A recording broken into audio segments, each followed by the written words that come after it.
Sentence de Suhail ibn Abdallah Tashtari. Ce savant accompli dans la connaissance de la loi écrite, ce sectateur éminent de la voie spirituelle, cet esprit toujours à portée des mystères de la vérité, ce guide des cœurs enflammés, Suhail ibn Abdallah Tashtari, que la miséricorde d'Allah soit sur lui. C'était un grand docteur. À un vaste savoir, il joignit à un haut degré la pratique des austérités et le don des miracles. Il était disciple de Dunun Misri. On raconte que Suhail disait « Au jour où l'on nous demanda « Ne suis-je pas votre Seigneur ?» Je sais bien que j'ai répondu « Oui, certainement ». Depuis l'âge de 4 ans, le Seigneur Très-Haut l'avait assisté si puissamment que toutes les nuits, sans se laisser aller au sommeil, il priait jusqu'au premier rayon de l'aurore.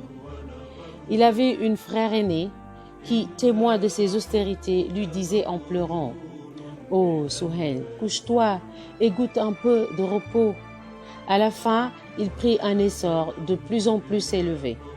Un jour, il dit à son frère aîné « Oh frère, il me semble que je vois ma propre tête s'incliner au pied de l'arche, le trône de Dieu. » « Cache bien ce secret, lui répondit son aîné, et n'en parle à personne. Toujours confiné dans la solitude, il consacrait une partie de son temps à la lecture du Coran. À partir de l'âge de 7 ans, il jeûna chaque jour et se livra la nuit aux exercices de piété. À 12 ans, il se rendit à Basra où il se mit au service de Habib ben Hamza. Il ne rompait le jeûne que tous les 3 jours et mangeait du pain d'orge. Puis il en arriva à un tel point que, dans l'espace de 40 jours, il se contentait d'une amande. Dans les premiers temps, disait-il, c'est en mangeant que j'acquérais de la force et en supportant la faim que je ressentais de la faiblesse. Plus tard, grâce à l'assistance du Seigneur Très-Haut, ma force se retrempait dans le jeûne, tandis que ma faiblesse venait de ce que je prenais de la nourriture. Durant 1 mois de jeûne, il ne mangeait qu'une seule fois et était constamment occupé à des exercices de piété.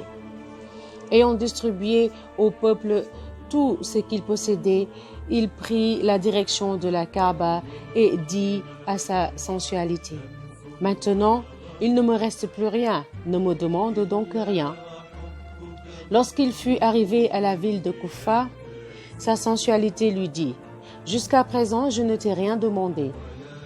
Pour le moment, donne-moi un peu de poisson et de pain, et je ne te réclamerai plus rien jusqu'à notre arrivée à la Kaaba. » Étant entré en ville, il vit un vendeur d'huile qui avait attaché un chameau au moulin à presser l'huile et qui le faisait travailler. « Combien ?» demande-t-il au marchand d'huile. « Payes-tu par jour pour la location de ce chameau que tu fais travailler ?»« Je donne 2 pièces d'argent. »« Eh bien, reprit Suhail, attache-moi à la place de ce chameau. Je vais travailler jusqu'au soir et tu me donneras alors 1 pièce d'argent. » Le marchand d'huile détacha le chameau et attacha à sa place le cheikh, qui travailla jusqu'au soir. Celui-ci reçut pour son salaire 1 pièce d'argent avec laquelle il acheta du pain et un poisson qu'il posa devant lui. Puis, s'adressant à sa sensualité, « Chaque fois que tu auras des désirs de ce genre, dit-il, il faudra que tu payes de ta personne en travaillant ainsi jusqu'au soir. » Ensuite, il se rendit à la Kaaba, qu'il visita, après quoi il revint à Tashtar, où il vit Dunun Misri et lui rendit beaucoup de soins. Ses miracles étaient nombreux, mais il les cachait. C'est ainsi que lorsqu'il marchait sur l'eau, ses pieds ne s'y enfonçaient pas, et que les lions, les tigres et bien d'autres bêtes sauvages s'approchaient familièrement de lui. Sur la route de la Kaaba, racontait-il, je vis une vieille femme qui tenait un bâton. Mettant la main à ma poche, j'en tirai qu'une pièce de monnaie. en invitant cette dame à les prendre et à les employer à ses besoins. Celle-ci n'accepta pas mon argent, mais étendant la main dans le vide, elle y recueillit une poignée de monnaie qu'elle me remit en disant « Toi, tu prends de l'argent dans ta poche, moi, j'en prends dans le monde invisible. » Et en même temps, elle disparut. Lorsque je fus arrivé à la Kaaba, je la vis se mettre en branle autour de quelqu'un. Je m'approchai pour mieux voir et je reconnus la vieille femme. Celle-ci ne m'eut pas plus tôt aperçue qu'elle me dit « Quiconque arrive à la Kaaba après avoir traversé le désert fait le tawaf, les tournées autour d'elle. Mais quiconque a laissé derrière lui le monde, à la recherche de la présence de Dieu, c'est la Kaaba qui évolue autour de lui. » Il disait aussi « Les pratiques traditionnelles de l'envoyé, sur lui soit le salut, sont comme le paradis. De même que celui qui entre dans le paradis est à l'abri des châtiments du Seigneur très haut. De même, quiconque s'applique à mettre en exécution ces pratiques n'a pas à craindre ces châtiments. Sache, disait-il encore, que la plus grande grâce que le Seigneur très haut fasse à quelqu'un de ses serviteurs, c'est de le rendre appliqué à bénir son saint nom. Chaque jour, il interpelle ses serviteurs. « Quoi, leur dit-il, moi je pense toujours à vous, et vous, vous ne vous souvenez pas de moi. Je vous invite à ma cour et vous allez vous présenter à d'autres cours. J'éloigne de vous les calamités et vous vous y jetez tête baissée en multipliant vos péchés.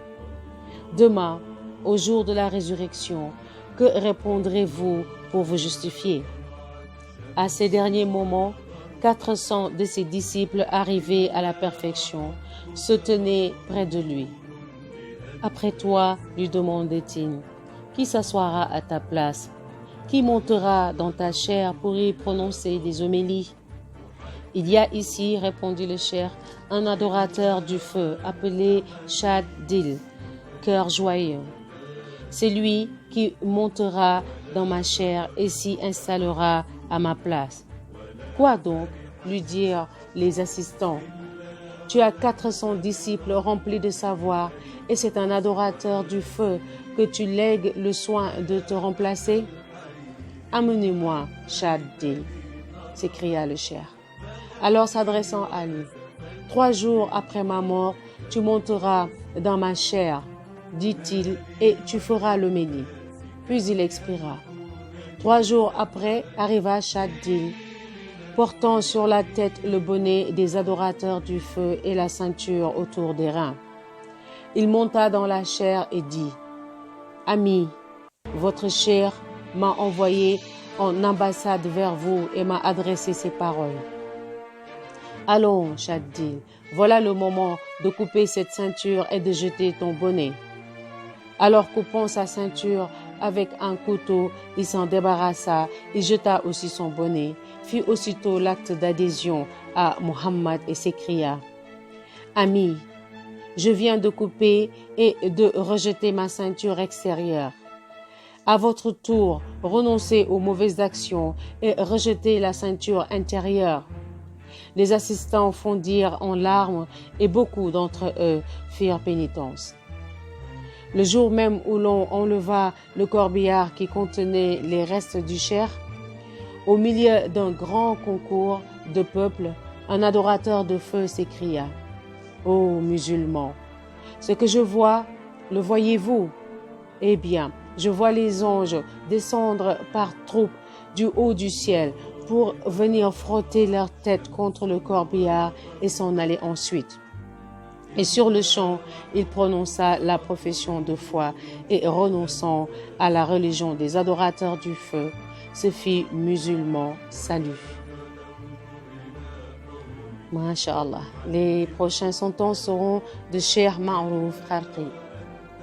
Qu'Allah les agrée tous.